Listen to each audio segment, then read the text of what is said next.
Halo, saya Nabil Satriji Wiramahdi dengan NIM 1512312002. Dalam video ini, saya akan menjelaskan pengaruh varian genetik terhadap penyerapan dan metabolisme warfarin, obat antikoagulan. Penyerapan dan metabolisme obat oral merupakan proses penting yang menentukan efektivitas dan keamanan terapi obat. Salah satu obat yang penyerapan dan metabolismenya sangat dipengaruhi oleh faktor genetik adalah warfarin, yakni obat antikoagulan yang berfungsi mencegah pembekuan darah. Setelah diminum, warfarin diserap melalui saluran pencernaan, terutama di usus halus, kemudian masuk ke dalam aliran darah dan dibawa ke hati. Di hati, warfarin dipecah oleh enzim khusus yang disebut CYP2C9. Enzim ini bertanggung jawab untuk mengubah warfarin menjadi bentuk yang dapat dikeluarkan dari tubuh agar kadar obat dalam darah tetap terkontrol.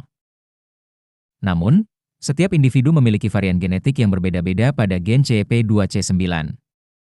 Beberapa varian ini dapat menyebabkan enzim CYP2C9 bekerja lebih lambat atau bahkan kurang aktif. Akibatnya, warfarin dipecah lebih lambat sehingga kadar obat dalam darah meningkat dan risiko perdarahan menjadi lebih tinggi. Kondisi ini sangat berbahaya tanpa pengawasan dosis yang tepat.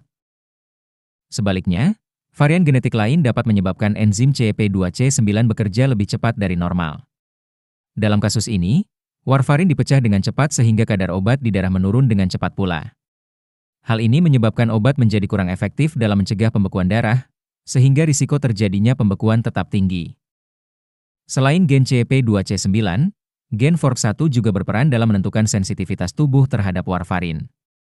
Kombinasi antara varian CYP2C9 dan FORK1 memengaruhi dosis warfarin yang diperlukan setiap pasien untuk mencapai efek terapeutik yang optimal tanpa risiko efek samping berbahaya.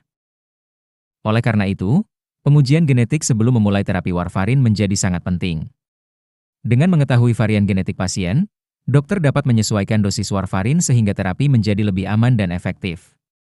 Ini adalah contoh penerapan kedokteran personalisasi yang semakin berkembang dalam praktik medis saat ini. Pengetahuan tentang pengaruh varian genetik terhadap penyerapan dan metabolisme obat membantu tenaga kesehatan memberikan perawatan yang lebih tepat sasaran dan mengurangi risiko komplikasi akibat terapi obat. Hal ini sangat penting untuk meningkatkan kualitas hidup dan keamanan pasien. Demikian penjelasan saya mengenai pengaruh varian genetik terhadap penyerapan dan metabolisme warfarin. Semoga penjelasan ini bermanfaat dan dapat menambah pemahaman kita. Terima kasih.